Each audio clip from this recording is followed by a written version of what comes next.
వాళ్ళు ప్రొటెక్షన్ లేకుండా మీరు రాలేకపోతున్నారు. మీరు ఒంటికి వెళ్ళినా ముళ్ళ గన్లు పెట్టుకుని వీళ్ళందరూ పాపం కాపలా ఉంటేనే మీరు వెళ్తారు. మీకెందుకు అంత భయం? ఇప్పటికే కరెక్ట్ చేసేవాడికే భయాలు ఉండదు, తప్పు చేసేవాడికే కదా. అతను ప్రజాప్రతినిధిగా నువ్వు ఎట్లాంటి వాడైనా సరే ప్రొటెక్షన్ ఇవ్వాల్సిన బాధ్యత ఉంటుంది. నువ్వు చెప్పొచ్చు నాకెందుకు నాయన, మీరు మీ పనులు మీరు చేసుకుంటారు అనొచ్చు కదా. కొద్దో గొప్ప ఈ దేశంలో న్యాయ వ్యవస్థ ఉంది కాబట్టి కొంచెం గొప్ప సామాన్యుడు ఉండగలుగుతున్నాడు తప్పితే అందరూ దాని వంకే చూస్తున్నారు. దాని వంకే, ఆ న్యాయ దేవత వంకే చూస్తున్నారు తప్పితే అక్కడ కూడా న్యాయం జరగకపోతే ఇంకేం లేదు. ఇప్పుడు కూడా పాపం పోలీసులు కూడా అంతే, పోలీసులు కూడా అటువైపే చూస్తున్నారు. మాకేంట్రా బాబు ఈ కర్మని, ఏం చేస్తారు? నాకు నిన్న ఒక వంశీ అని ఒక కుర్రాడు కథ చెప్పాడండి. అందులో ఒక పాయింట్ చెప్పాడు. ఓ స్టేషన్కి సబ్ ఇన్స్పెక్టర్ వచ్చాడు, ఎస్ఐ వచ్చాడు. వాడిని అక్కడ ఉన్నోడు పంపించేశాడు. ఆ పాని అబ్బా నువ్వు సంతకం పెడితే ఉంటావు, లేదంటే లేదు, రేపు ట్రాన్స్ఫర్ అయిపోతుంది. పాని వెళ్ళిపోయాడు. నెక్స్ట్ వచ్చేవాడు కూడా అట్లానే చేసి ఆ పాని ఎంతమందిని మారుస్తాడు, ఎంతమందిని మారుస్తాడు? వాడు ఒక 5 ఏళ్ళు ఉంటే వాళ్ళు కమిటెడ్గా ఉంటే పోలీసులు కనుక అవును ఈ జరగవు, వీళ్ళు చేయలేరు, వాళ్ళ చేత తప్పులు చేయించలేరు. సో ఏదైనా నీతి తర్వాత వాళ్ళకుండే ఇబ్బందులు వాళ్ళకు ఉంటాయి. ఫాలో ది ఆర్డర్ అంతే, వాళ్ళు మనుషులే కదా. ఫాలో ది ఆర్డర్ అంతే, పై నుంచి నువ్వేం చెప్తే అది చేయాలి, తప్పదు. సో ఇవన్నీ చూస్తా బాధపడుతూ ఉన్నావు ఇవన్నీ కూడా. అంటే ఇదివరకు ఇలాంటి వాతావరణం ఎప్పుడన్నా కనిపించేదా నీకు? ఇంత దారుణంగా లేదబ్బా, ఇంత దారుణంగా లేదు. మీకు విషయం తెలుసు, నీకు తెలుసో లేదో, రాజకీయ నాయకులు అంటే మన చిన్నతనంలో కూడా ఒక వయసు ఉన్నోళ్ళు, ఒక పెద్దరికంతో ఉన్నోళ్ళు పంచగట్టు కట్టుకుని ఆయన ఎమ్మెల్యే ఆయన ఇది అనుకునేవాళ్ళు. ఆ వయసు ఉన్నోడికి ఏంటి జీవితం తెలుసు, సంసారం తెలుసు, కుటుంబం తెలుసు, బాధలు తెలుసు, ఉత్పత్తి ఎట్లా చేయాలి, సంసారంలో వచ్చే బాధలు ఏంటి, వాళ్ళని ఎట్లా పోషించుకుంటారు, వాళ్ళకి మార్గాలు ఏం చూపించాలి, పథకాలు ఏం పెట్టాలి, ఉత్పత్తి పెంచే మార్గాలు, ఇవన్నీ ఆలోచిస్తాడు, సమాజం గురించి ఆలోచిస్తాడు. సాధక బాధకాలని తెలిసి ఉంటాయి కాబట్టి.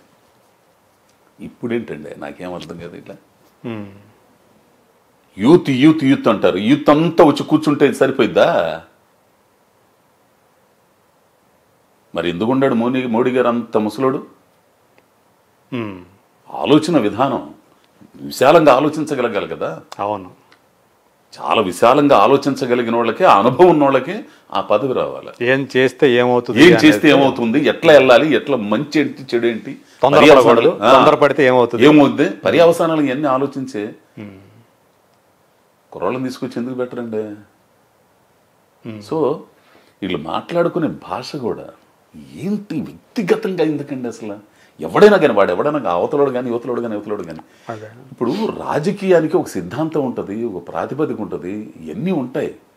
నువ్వేం చేస్తున్నావు, నీ మేనిఫెస్టో ఏముంది, నీ రాజకీయ పార్టీ సిద్ధాంతాలు ఏంటి, అవి ప్రచారం చేసుకొని ఈ అధికారంలోకి రాగలిగితే మేము చేయగలుగుతాం అని నువ్వు చేసుకోవాలి. వ్యక్తిగతంగా అదిగా బూతులు తిట్టుకోవటం బా ఎక్కడ అంటే మామూలుగా ప్రేమగా తిట్టుకునే, మామూలుగా అనుకునే వేరు, ఇక్కడ అసలు ఆ భాష వేరుగా ఉంటుంది. భాష ఎంత నీచంగా ఉందంటే అంత నీచంగా ఉంటుందండి. అంటే మార్పు వస్తుందని ఖచ్చితంగా వస్తుందబ్బా. రాకపోతే నాశనం ఏకనం. మార్పు అనేది గనక మనుషులు గనక మారకపోతే, ప్రజలు ఇది గమనించి మార్పులు గనక చేసుకోకపోతే, వాళ్ళ జీవితాలకు సంబంధించి ఆలోచించకపోతే మాత్రం చాలా ఇబ్బంది పడతారు. అది ఏ పార్టీ అన్నా కానీ కాక. అంటే పవన్ కళ్యాణ్ గురించి, ఆయన పార్టీ గురించి నీకున్నటువంటి అవగాహన ఏంటి? అంటే నేను ఇంకోళ్ళ దగ్గర నుంచి కొనికి వెళ్తున్నా.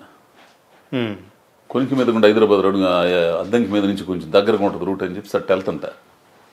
కొనికలో చూసే ఫస్ట్ టైం నేను జనసేన మేనిఫెస్టో అని చెప్పేసి ఒక్కొక్కటి రెడీ అమ్మ చాలా అద్భుతంగా ఉన్నాయి, ఇవన్నీ అద్భుతంగా ఉన్నాయి.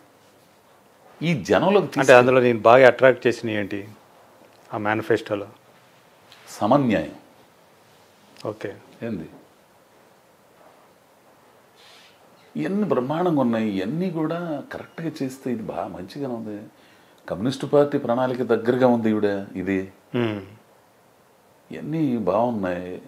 వీటిలన్నిటినీ గ్రౌండ్ లెవెల్లోకి తీసుకెళ్ళాలిగా. అవును. కొన్ని పార్టీలు ఇప్పటికీ నిలబడి ఉన్నాయి అంటే, కమ్యూనిస్టు పార్టీలు నిలబడి ఉన్నాయి అంటే సీట్లు వస్తున్నాయా రావా అనేది పక్కన పెట్టండి. వాళ్ళకు ఉన్నారంటే ఒక గ్రౌండ్ లెవెల్ ఉంది, ఒక ఎర్రజెండా చూడంగా ఒక నమ్మకం, ఒక ఇది. ఇప్పుడు మామూలు బుర్జువా పార్టీలో ఉన్నోళ్ళకి కూడా కమ్యూనిస్టులు ఉండాలని కోరుకుంటారు. ఓకే, ఉండాలని కోరుకుంటారు. వాళ్ళకి రేపు గవర్నమెంట్ మీద పోరాటం చేయడానికి కూడా ఏదైనా ఉద్యమాలు చేయాలన్నా కానీ, రేట్లు పెంచారు, ఆర్టీసీ పెంచారు, విద్యుత్ పెంచారని చేయాలని ఈ పార్టీలు చేయాలన్నా, ఈ బుర్జువా పార్టీలు చేయాలన్నా కానీ వీళ్ళు అండ కావాలా. వీళ్ళు ఎందుకంటే నిజంగా నిలబడి ఉంటారు కాబట్టి, పోలీసు వాళ్ళు తమ్ముళ్ళు తింటారు కాబట్టి ఏండి.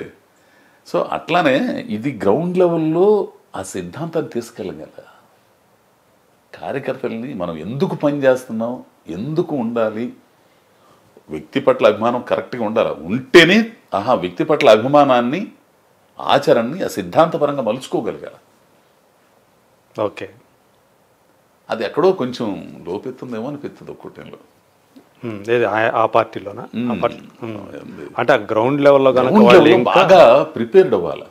ఆయన అయితే చెబుతున్నాడు, మీరు ఏళ్ళ చప్పట్లు వేయటం కాదు, ఓట్లు ఏంట్రా బాబు. ఏంది ఊరు లేరు, ఆయన పని చేయాలి. ఆడ పని చేస్తేనే డబ్బులు, ఆ డబ్బులు తీసుకెళ్ళి ఖర్చులు పెట్టాలి. ఆడ ఏంది సొంత డబ్బులు ఖర్చులు పెట్టాలా. పాపం ఆయన ఏమైనా మొత్తం ఊరి ఇంత కష్టపడుతున్నాడు. మనకి ఇది కూడా మనం రాజకీయంగా ఎదగాలి. అసలు ఎందుకు పని చేయాలి ఆయన దగ్గర, ఏ పార్టీ అయినా కానీ మనం ఎందుకు పని చేస్తున్నాం, అవసరం ఏంటి మనకి, మన పని మనం చేసుకోవచ్చు కదా.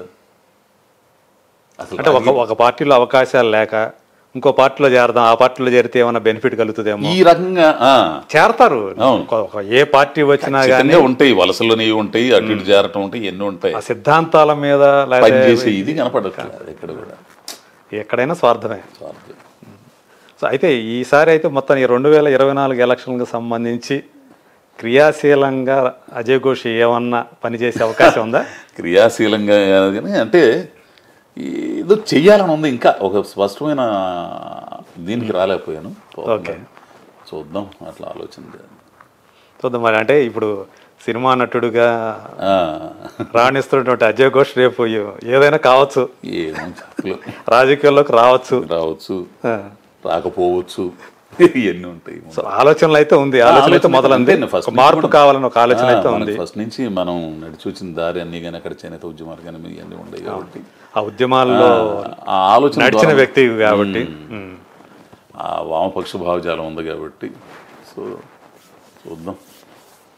సంతోషం అన్న, చాలా విషయాలు నీ సరే ఎన్నో కానీ ఎంత ఇదిగా నాతో మాట్లాడుకుని అన్నీ నిజంగా చాలా ఆనందంగా ఉంది.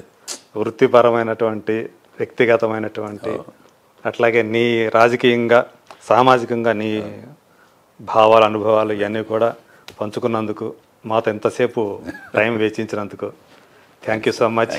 Thank you.